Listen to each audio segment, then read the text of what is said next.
Salam xanımlar və cənablar. Axşamınız xeyirli olsun. Bugün ayın 19-u yanvar 2026-cı ildir. Mən də sizinlə belə bir anotasiya vermək istəyirəm. Anotasiya bundan ibarətdir ki, düşüncə haqqında mən bir neçə silsiləsindən danışmaq istəyirəm. Silsilə söhbətləri aparmaq istəyirəm. Demək belə, düşüncə. Düşüncə, bir də müqəddimə istədiyim. Müqəddimə bundan ibarətdir. İnsan öz subyektivliyini, yəni öz şəxsiyyəti, öz mənliyini qoruyub saxlamaq üçün xaos aləmindən sırf çıxmalıdır. Xaos aləmindən sırf çıxmalıdır. Sırf çünki xaos aləmi, diqqət edin, insanı ən əxlaqsızlığa, ən rəzalətə, ən zəlalətə gətirib çıxardan bir məfhumdur. Və sonda nəticə etibarilə mütləq və mütləq fəlakətdən, istirabdan, acıdan ayrıla bilməyəcəksən. Bu bir mənalıdır. İndi keçək və müqəddimə bitireyim, üzr istəyirəm.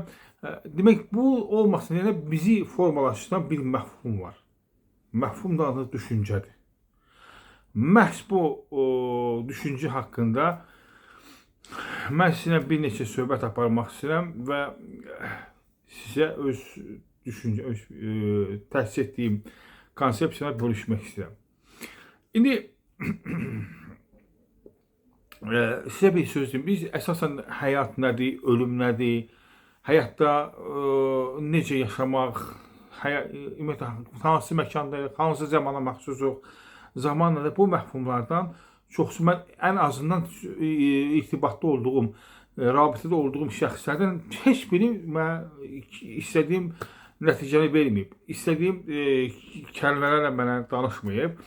Bu səbəbdən mən belə bir qənaətə gəldim ki, mənə tanış olan bir şəxsiyyətlərlə, hansı ki mən ünsiyyətdə olmuşam, heç biri mənə zaman, həyat, ölüm, tərifin düzgün, doğru, mən ən azından mən qane edici tərifini heç kəs verməyib. Diqqət edin, bir nəsə söz deyim.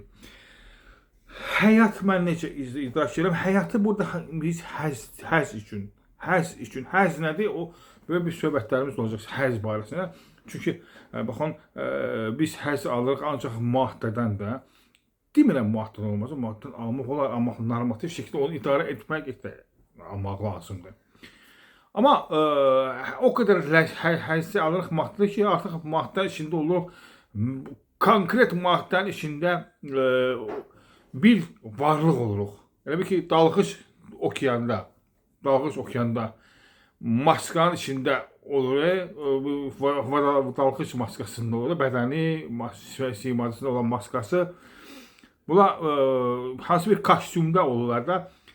Əgər ki, o kostyumdan çıxmasa və dənizin içində olsa, onlar çürüyəcək o şeydə, kimyəvi reaksiya edəcək, ümumiyyətlə orada qalıb məhv olacaqlar və o dalğıc kostyumun içində məhv olacaqlar da. Yox, dənizdən çıxarsalar, kostyumu çıxarsalar, belə mütləq şəkildə bədən pak qalacaq, çürüməyəcək, gözəlliklə birləşəcəklər. Bunu misal gətirdim. İndi insan da belə. İnsan dalğıc kostyumunu giyinir, dalır dənizə. Dənizin dibində gözəllikləri görür, ləzzətləri görür, feyz alır. Və bu maskanın içərisində həmən o real gözəllik olmayan ləzzətlərdən həzz alır. Həzz mövzusunu biz gələcək söhbətlərimiz çox ali şəkildə sizlərlə mövzu açacağıq. Hətta həzz barəsində böyük bir filosofların da nəzəriyyələri olub. Onlar da mən sizə deyəcəm, böyük Yunan filosofları da nəzəriyyələr olub. Onlar da mən sizə deyəcəm. Çox gözəl bir mövzudur. Amma bir sizə söz deyim də, bu həzdən, həyatdan, ümumiyyətlə ölümdən, düzgün doğru yaşamaq təlimatından, düzgün doğru istifadə etmək üçün mütləq və mütləq biz özümüz gərək düşüncəmizi düzəldik. Diqqət edəcək, düşüncə düzəltmək nə şey lazımdır, mən sizə deyim. Baxın, düşüncə bölünür hansı qismə? ana düşüncə və bala düşüncə. Diqqət edirsiniz. Ana düşüncə və bala düşüncə. Yəni, ana düşüncəni necə əldə etdin, ana düşüncə kamil oldu, elə də bala düşüncələr kamil olacaq. Ana düşüncəni necə təsis etdin, elə də bala düşüncələr belə təsis edəcək. Ana doğduğu övladı deyil, tərbiyələndirir də. Ana görə kamil olsun ki, doğduğu övladları kamil belə versin, təlimat versin. Doğduğu övladı düzgün doğru yetişdirsin. Diqqət edirsiniz. İndi ana düşüncə kamil olanda balalar da kamil gedəcək. Amma ana düşüncə naqis olanda balalar da naqis gedəcək. Diqqət edirsiniz. İndi bu səbəbdən də bizim müzakirə obyektimiz bu olacaq. Bizim müzakirə obyektimiz bundan ibarət olacaq ki, ana düşüncə nədir və onun bu övladları nədir? Domino sistemində effekt domino işləmişsiniz. Effekt domino necə, hansı yönə yönəltdin, o yönə gedəcək. Dominonu hansı tərəfə fırlatdın, oraya gedəcək. Bu da həmən bir şeydir. Bu da həmən bir şeydir ki, düşüncə hansı düşüncəni təsis etdin, o da olacaq. Baxın, biz adətən bu dünyanı, nə üçün ki, biz bu dünyada, mən dalğıç misal gətirdim, ləzzətini alırıq. Amma fikirləşmiş ki, məsəl üçün bizlər dənizə girdik, gözəlliyi gördük, o gözəlliyi əldə edib, o dənizin dibindən gözəlliyi əldə edib, kifayət qədər zənginliyi götürüb, qalxmalıyıq hara? Suyun üzərinə, öz məmləkətimizə. O məmləkətdə də bu zənginlikdən istifadə etməliyik. Diqqət edin. Amma biz əksinə edirik, qalırıq bu dənizin dibində, bu gözəllikdən feyz alırıq, bu feyzlə, bu ləzzətlə, bu həzisi ilə məhv olub gedirik. Yəni, daha dəqiq, daha ətraflı, mən gəlirəm bu dünyaya, bu dünyada dövlətin, bu dünyanın dövlətindən zənginləşib özümə var dövlət, zənginlik yığmaq əvəzinə, mən bu dünyada çürüyüb rəzil olaram və məhv olaram və vəhşiləşirəm. Diqqət edin, məsələn, siz hamınız alisiniz inşallah. Kişilərə baxarsan, yırtıcı.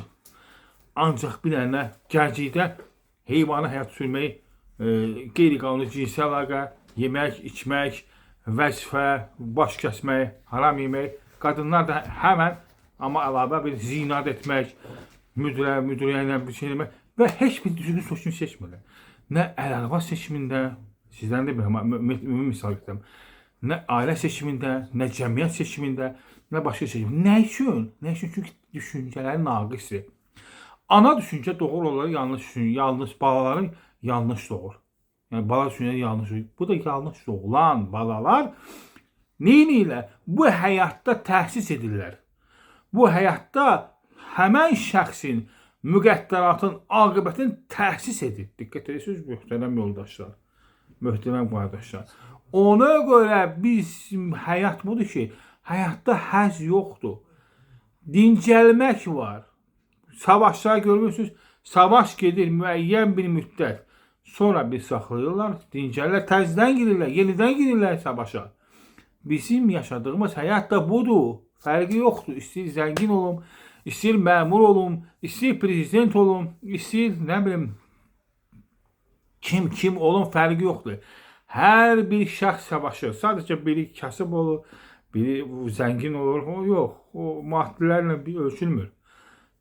Fəqət və fəqət bu dünyada savaşdan başqa bir şey yoxdur.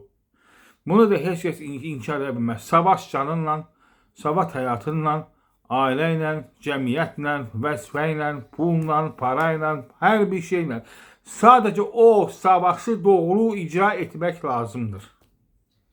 Sadəcə o savaşı doğru aparmaq lazımdır. Taktikalı və strategiyanı mütləq nəyin hesabına qurmaq lazımdır? Doğru mənbənin hesabına qurmaq lazımdır. Doğru mənbəni haralamaq lazımdır düşüncədən. Düşüncə gərək kamil olsun ki, doğru mənbəni də əldə edə biləsən. Bu söhbətlərimiz bir neçə söhbət olacaq. Çox gözəl söhbətlərdir. Və mən də sizə dərin elimizə sığınaraq, böyük IQ-üzə sığınaraq, bu elmlərin mən yaratdığım konsepsiyanın yaratdığım konsepsiyanın naqis və kamil var. Sizin şərhlərdə, yorumlarda yazmağınıza, qeyd etməyinizə elə bil ki, əsaslanıram. Təşəkkür, minnətdaram, sağ olasınız.